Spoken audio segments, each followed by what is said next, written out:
Aventuriers, aventurières, je suis heureuse de vous accueillir pour la veillée, une mini-veillée avec une histoire qui est bien connue, mais j'avais envie de vous la raconter quand même, parce que les contes contiennent toujours un savoir, une sagesse qui nous est utile, bénéfique. Alors je vais vous faire cette lecture du conte de la Belle et la Bête, dans un livre, un vieux livre de contes que j'ai. Voilà. Alors je vais baisser un peu tout ça pour pouvoir que vous m'entendiez bien. Et voilà. La Belle et la Bête. Il y avait une fois un marchand qui était extrêmement riche. Il avait 6 enfants, 3 garçons et 3 filles, et comme ce marchand était un homme d'esprit, il n'épargna rien pour l'éducation de ses enfants et leur donna toutes sortes de maîtres. Ses filles étaient très belles, mais la cadette surtout se faisait admirer et on ne l'appelait que belle enfant, en sorte que le nom lui en resta, ce qui lui donna beaucoup de jalousie à ses sœurs. Cette cadette, qui était plus belle que ses sœurs, était aussi meilleure qu'elle. Les 2 aînées avaient beaucoup d'orgueil parce qu'elles étaient riches. Elles faisaient les dames et ne voulaient pas recevoir les visites des autres filles des marchands. Elles allaient tous les jours au bal, à la comédie, à la promenade et se moquaient de leur cadette qui employait la plus grande partie de son temps à lire de bons livres. Comme on savait que ces filles étaient fort riches, plusieurs gros marchands les demandèrent en mariage. Mais les 2 aînées répondirent qu'elles ne se marieraient jamais, à moins qu'elles ne trouvassent un duc ou tout au moins un comte. La Belle remercia bien honnêtement ceux qui voulaient l'épouser.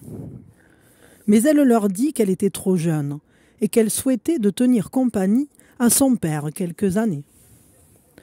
Tout d'un coup, le marchand perdit son bien, et il ne lui resta qu'une petite maison de campagne bien loin de la ville.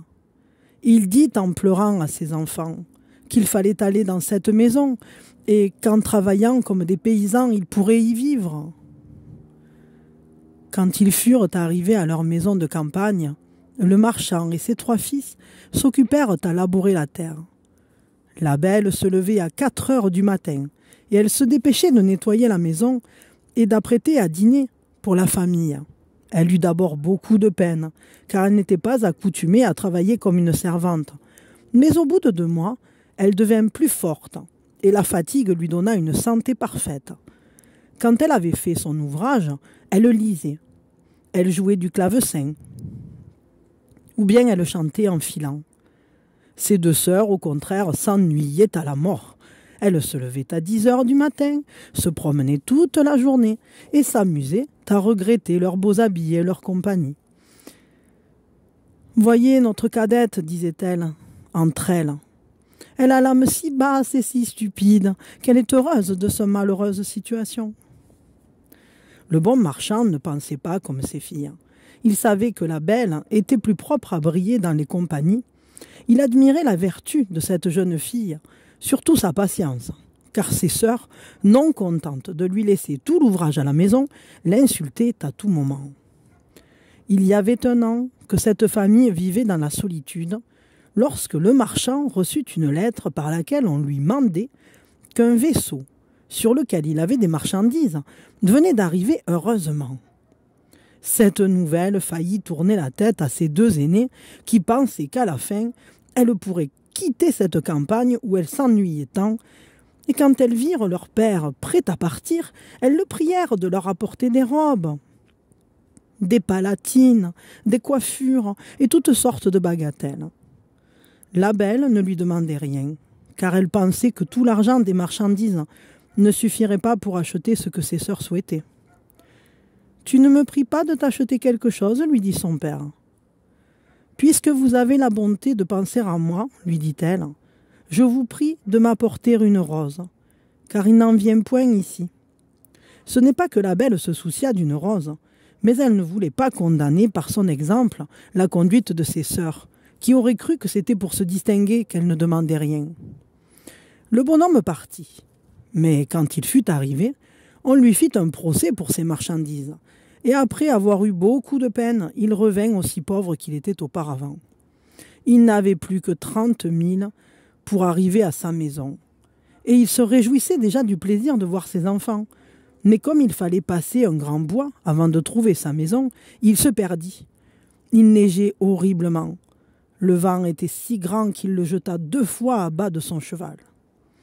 La nuit étant venue, il pensa qu'il mourrait de faim ou de froid, ou qu'il serait mangé des loups, qu'il entendait hurler autour de lui. Tout d'un coup, en regardant au bout d'une longue allée d'arbres, il vit une grande lumière, mais qui paraissait bien éloignée.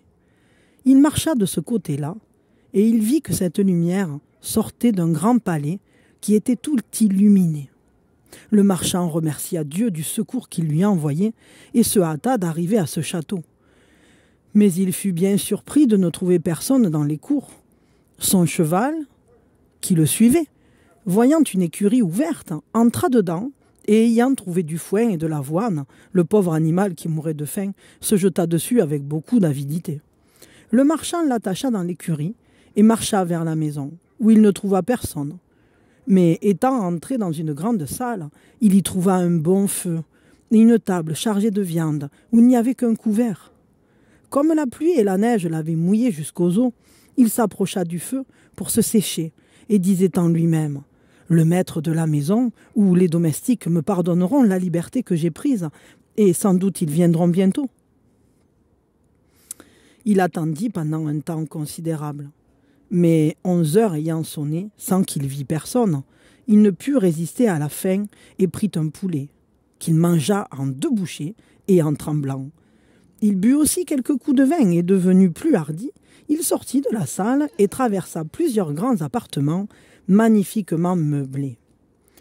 À la fin, il trouva une chambre où il y avait un bon lit, et comme il était minuit passé et qu'il était là, il prit le parti de fermer la porte et de se coucher. Il était 10 heures du matin quand il s'éveilla le lendemain, et il fut bien surpris de trouver un habit fort propre à la place du sien qui était tout gâté. Assurément, dit-il en lui-même, ce palais appartient à quelque bonne fée qui eut pitié de ma situation. Il regarda par la fenêtre et ne vit plus de neige, mais des berceaux de fleurs qui enchantaient la vue. Il rentrait dans la grande salle où il avait coupé la veille. Il rentra dans la grande salle où il avait soupé la veille et vit une petite table où il y avait du chocolat.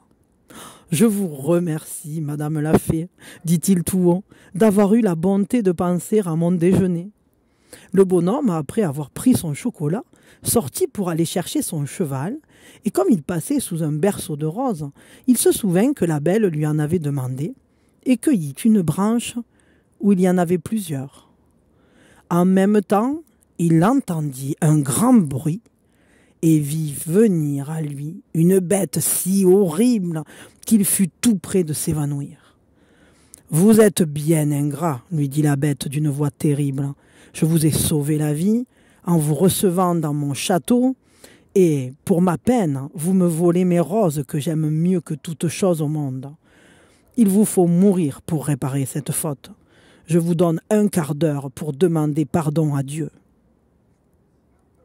Le marchand se jeta à genoux et dit à la bête en joignant les mains « Monseigneur, pardonnez-moi, je ne croyais pas vous offenser en cueillant une rose pour une de mes filles qui m'en avait demandé. »« Je ne m'appelle pas Monseigneur, répondit le monstre, mais la bête.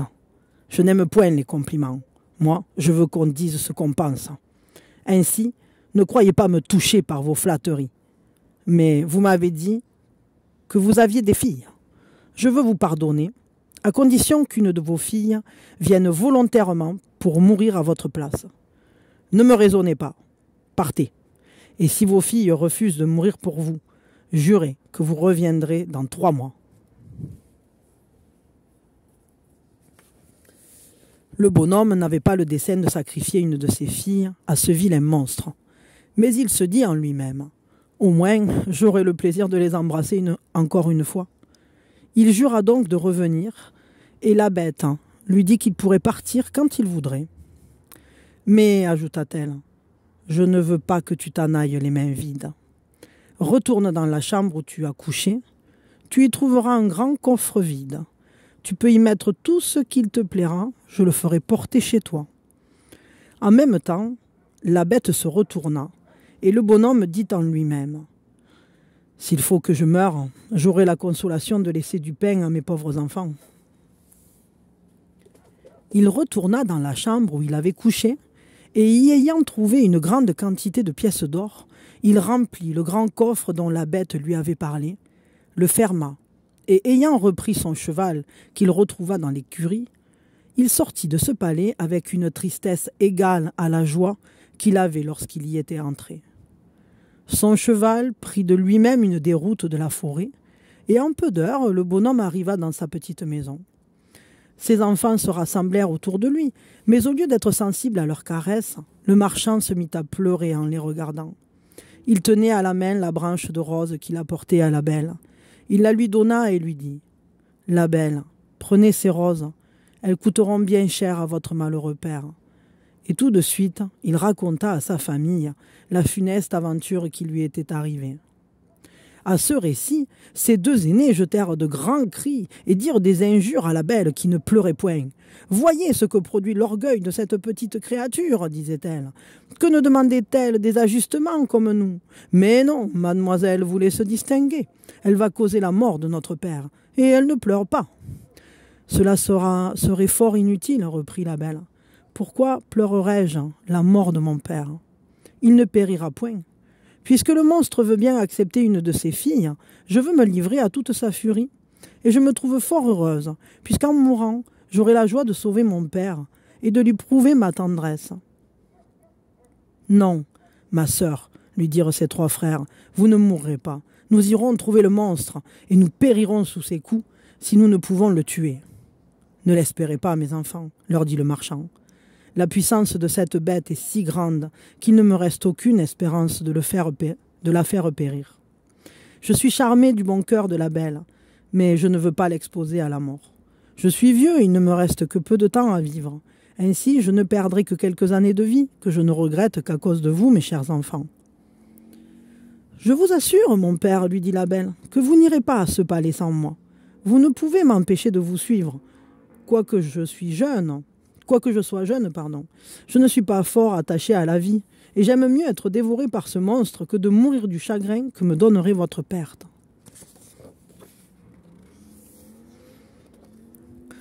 On eut beau dire, la belle voulut absolument partir pour le beau palais, et ses sœurs en étaient charmées, parce que les vertus de cette cadette leur avaient inspiré beaucoup de jalousie. Le marchand était si occupé de la douleur de perdre sa fille qu'il ne pensait pas au coffre qu'il avait empli d'or. Mais aussitôt qu'il se fut enfermé dans sa chambre pour se coucher, il fut bien étonné de le trouver à la ruelle de son lit. Il résolut de ne point dire à ses enfants qu'il était devenu si riche, parce que ses filles auraient voulu retourner à la ville et qu'il était résolu de mourir dans cette campagne. Mais il confia ce secret à la belle, qui lui apprit qu'il était venu quelque gentilhomme pendant son absence, qu'il y en avait deux qui aimaient ses sœurs. Elle pria son père de les marier. Oui, ma petite Minouchette. Pardon, on a eu la petite bête, nous aussi. La bête à poil, la petite poilue. Alors, je sais plus où j'en suis, moi, du coup, elle m'a perdu, cette couillonne. Ah oui, voilà, donc elle pria son père de les marier, car elle était si bonne qu'elle les aimait et leur pardonnait de tout son cœur le mal qu'elle lui avait fait. Ces deux méchantes filles se frottèrent les yeux avec un oignon pour pleurer lorsque la belle partit avec son père. Mais ses frères pleuraient tout de bon, aussi bien que le marchand. Il n'y avait que la belle qui ne pleurait point, parce qu'elle ne voulait pas augmenter leur douleur. Le cheval prit la route du palais, et sur le soir, ils l'aperçurent, illuminé comme la première fois. Le cheval fut tout scellé à l'écurie, et le bonhomme entra avec sa fille dans la grande salle où ils trouvèrent une table magnifiquement servie avec 2 couverts. Le marchand n'avait pas le cœur de manger, Mais la belle, s'efforçant de paraître tranquille, se mit à table et le servit. Puis elle se dit en elle-même: « La bête veut m'engraisser avant de me manger, puisqu'elle me fait faire de si bonne chair. » Quand ils eurent soupé, ils entendirent un grand bruit. Et le marchand dit adieu à sa pauvre fille en pleurant, car il pensait que c'était la bête. La belle ne put s'empêcher de frémir en voyant cette horrible figure. Mais elle se rassura de son mieux. Et le monstre lui ayant demandé si c'était de bon cœur qu'elle était venue, elle lui dit en tremblant que oui. « Vous êtes bien bonne, lui dit la bête, et je vous suis obligée. Bonhomme, partez demain matin, et ne vous avisez jamais de revenir ici. Adieu, la belle. »« Adieu, la bête, répondit-elle. Et tout de suite, le monstre se retira. « Ah, ma fille, dit le marchand en embrassant la belle, je suis à demi mort de frayeur. Croyez-moi, laissez-moi ici. » Alors, je vous montre l'image quand même, parce qu'elle est belle, je trouve. Justement, la belle et la bête.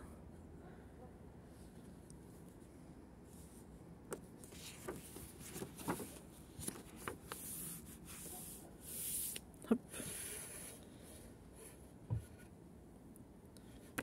Je ne sais pas si vous voyez bien. C'est peut-être mieux comme ça. Non, je ne sais pas. Je ne suis pas sûre. Non, mon père, lui dit la belle avec fermeté. Vous partirez demain matin et vous m'abandonnerez au secours du ciel. Peut-être aura-t-il pitié de moi. Ils furent se coucher et croyaient ne pas dormir de toute la nuit.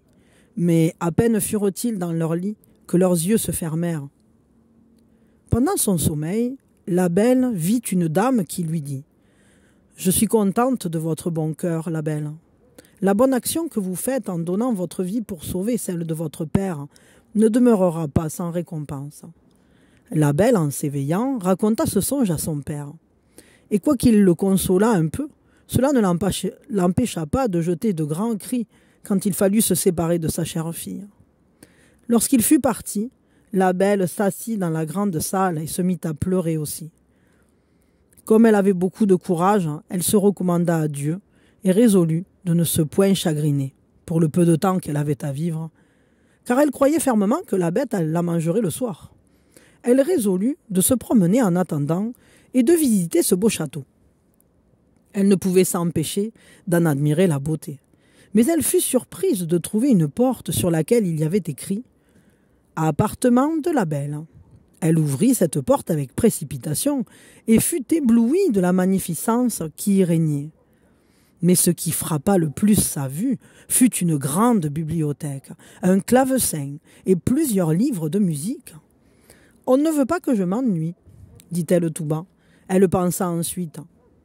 Si je n'avais qu'un jour à demeurer ici, on ne m'aurait pas fait une telle provision. Cette pensée ranima son courage.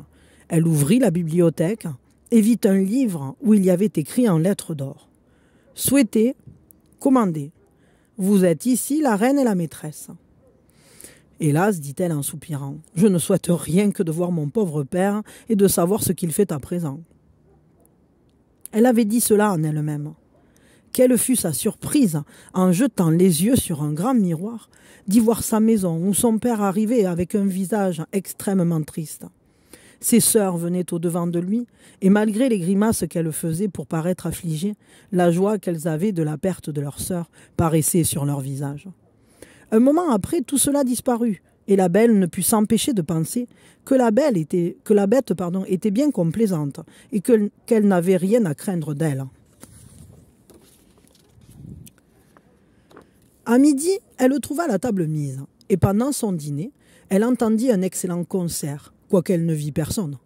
Le soir, comme elle allait se mettre à table, elle entendit le bruit que faisait la bête et ne put s'empêcher de frémir. « La belle, lui dit ce monstre, voulez-vous bien que je vous voie souper ?»« Vous êtes le maître, répondit la belle en tremblant. « Non, reprit la bête, il n'y a ici de maîtresse que vous. Vous n'avez qu'à me dire de m'en aller si je vous ennuie. Je sortirai tout de suite. Dites-moi, n'est-ce pas que vous me trouvez bien laid ? » « Cela est vrai, dit la belle, car je ne sais pas mentir. Mais je crois que vous êtes fort bon. »« Vous avez raison, dit le monstre. Mais outre que je suis laid, je n'ai point d'esprit. Je sens bien que je ne suis qu'une bête. »« On n'est point bête, reprit la belle, quand on croit n'avoir point d'esprit. Un sot n'a jamais su cela. Mangez donc, la belle, lui dit le monstre, et tâchez de ne point vous ennuyer dans votre maison, car tout ceci est à vous, et j'aurais du chagrin si vous n'étiez pas contente. Vous avez bien de la bonté, dit la belle. Je vous avoue que je suis contente de votre cœur, quand j'y pense. Vous ne me paraissez pas si laid. Oh, dame, oui, répondit la bête. J'ai le cœur bon, mais je suis un monstre. Il y a des hommes qui sont plus monstres que vous, dit la belle, et je vous aime mieux avec votre figure que ceux qui, avec la figure d'homme, cachent un cœur faux, corrompu, ingrat. Si j'avais de l'esprit, reprit la bête, je vous ferais un grand compliment pour vous remercier. Mais je suis un stupide, et tout ce que je puis vous dire, c'est que je vous suis bien obligé. La belle soupa de bon appétit. Elle n'avait presque plus peur du monstre, mais elle manqua mourir de frayeur lorsqu'il lui dit « La belle, voulez-vous être ma femme ?» Elle fut quelque temps sans répondre. Elle avait peur d'exciter la colère du monstre en refusant. Elle lui dit pourtant en tremblant « Non, la bête. » Dans le moment, le pauvre monstre voulut soupirer et fit un sifflement si épouvantable que tout le palais en retentit. Mais la belle fut bientôt rassurée, car la bête lui ayant dit tristement « Adieu donc, la belle », sortit de la chambre en se retournant de temps en temps pour regarder encore. Belle, se voyant seule, sentit une grande compassion pour cette pauvre bête. « Hélas, disait-elle, c'est bien dommage qu'elle soit laide, elle est si bonne. » Belle passa 3 mois dans ce palais, avec assez de tranquillité. Tous les soirs, la bête lui rendait visite et l'entretenait pendant le souper. Chaque jour, Belle découvrait de nouvelles bontés de ce monstre. Il n'y avait qu'une chose qui faisait de la peine à Belle. C'est que le monstre, avant de se coucher, lui demandait toujours si elle voulait être sa femme, et paraissait pénétré de douleur lorsqu'elle lui disait que non. Elle lui dit un jour « Vous me chagrinez, la bête, je voudrais pouvoir vous épouser, mais je suis trop sincère pour vous faire croire que cela arrivera jamais. Je serai toujours votre amie, tâchez de vous contenter de cela. » « Il faut bien, reprit la bête, je me rends justice. Je sais bien que je suis horrible, mais je vous aime beaucoup. Cependant, je suis trop heureux de ce que vous voulez bien rester ici. Promettez-moi que vous ne me quitterez jamais. » La belle rougit à ces paroles. Elle avait vu dans son miroir que son père était malade du chagrin de l'avoir perdu, et elle souhaitait de le revoir. « Je pourrais bien vous promettre de ne jamais vous quitter tout à fait, mais j'ai tant envie de revoir mon père que je mourrai de douleur si vous me refusez ce plaisir. »« J'aime mieux mourir moi-même, dit le monstre, que de vous donner du chagrin.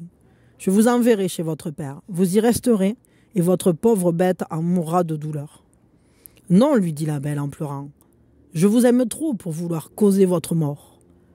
Je vous promets de revenir dans 8 jours. Vous m'avez fait voir que mes sœurs sont mariées, que mes frères sont partis pour l'armée. Mon père est tout seul. Souffrez que je reste chez lui 1 semaine. Vous y serez demain au matin, dit la bête. Mais souvenez-vous de votre promesse. Vous n'aurez qu'à mettre votre bague sur une table en vous couchant quand vous voudrez revenir. Adieu, la belle. La bête soupira selon sa coutume en disant ces mots, et la belle se coucha toute triste de l'avoir affligée. Quand elle se réveilla le matin, elle se trouva dans la maison de son père, et ayant sonné une clochette qui était à côté de son lit, elle vit venir la servante qui fit un grand cri en la voyant. Le bonhomme accourut à ce cri.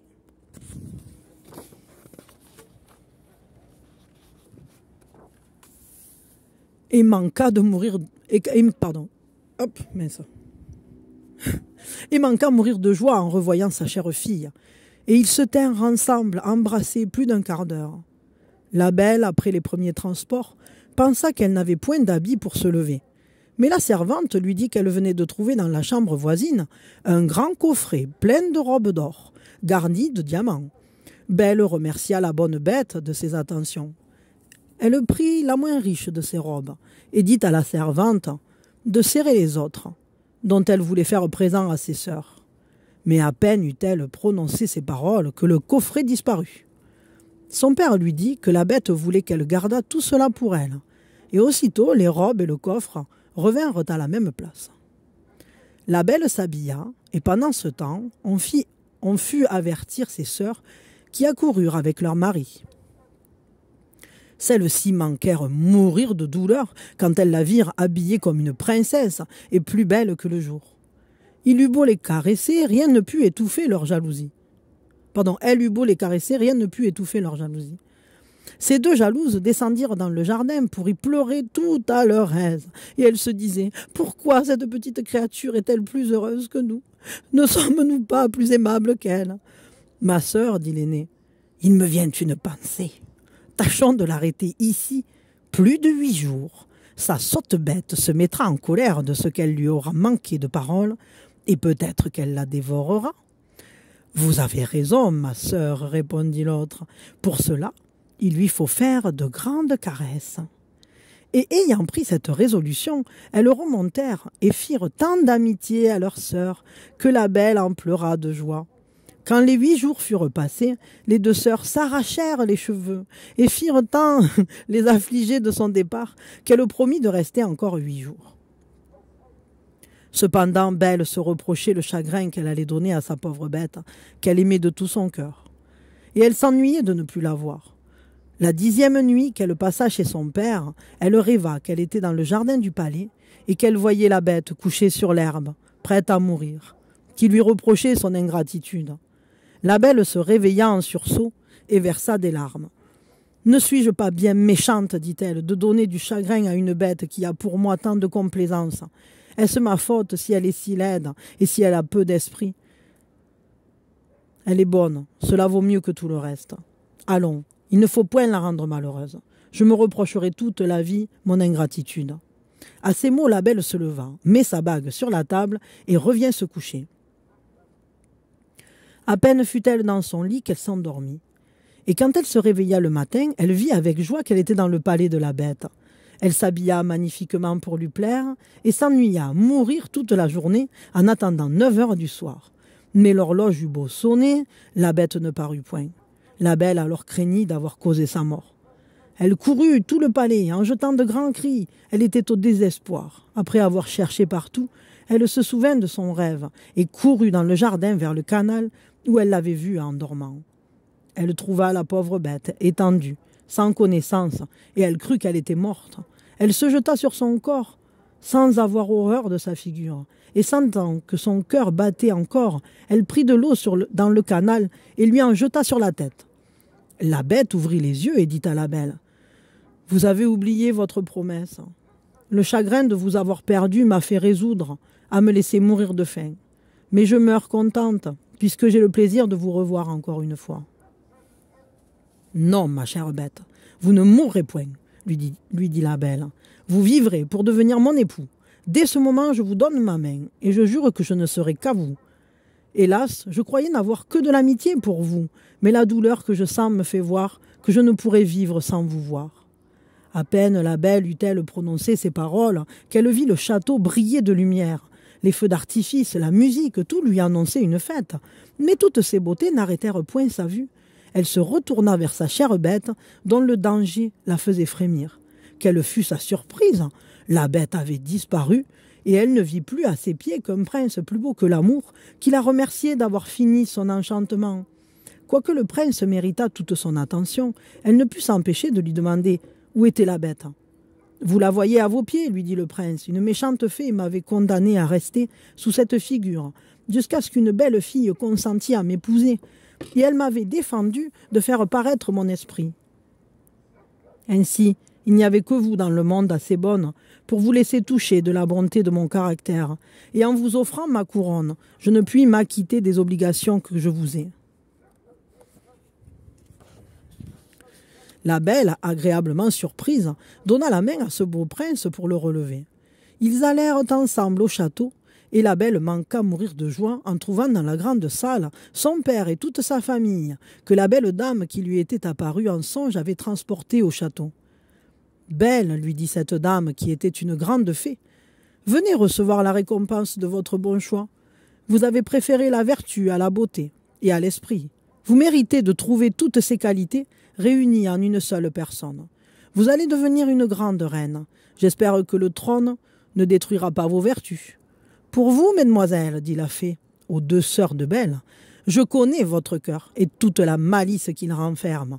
Devenez 2 statues, mais conservez votre raison sous la pierre qui vous enveloppera. Vous demeurerez à la porte du palais de votre sœur, et je ne vous impose point d'autre peine que d'être témoin de son bonheur. Vous ne pourrez revenir dans votre état premier qu'au moment où vous reconnaîtrez vos fautes, mais j'ai bien peur que vous restiez toujours statue. » Dans le moment, la fée donna un coup de baguette qui transporta tous ceux qui étaient dans cette salle dans le royaume du prince. Ses sujets le virent avec joie, et il épousa Belle, qui vécut avec lui fort longtemps et dans un bonheur parfait, parce qu'il était fondé sur la vertu. Voilà, mes aventuriers, mes aventurières, cette belle histoire de la Belle et la Bête, que l'on connaît tous, mais j'ai pris grand plaisir à vous la lire. C'était très chouette. Merci beaucoup de l'avoir écouté. J'espère que vous ferez peut-être de beaux rêves et que ça stimulera votre imagination, que ça vous aura apporté de la joie. Et merci d'avoir été présent. Je vous fais de gros bisous. Mettez-moi des petits pouces, abonnez-vous si ça vous tente. Et merci encore de vos présences. Aventuriers, aventurières, on se retrouve pour la suite de notre cheminement dans la guidance dont vous êtes le héros. Connais-toi toi-même. Bisous, bisous, plein d'amour.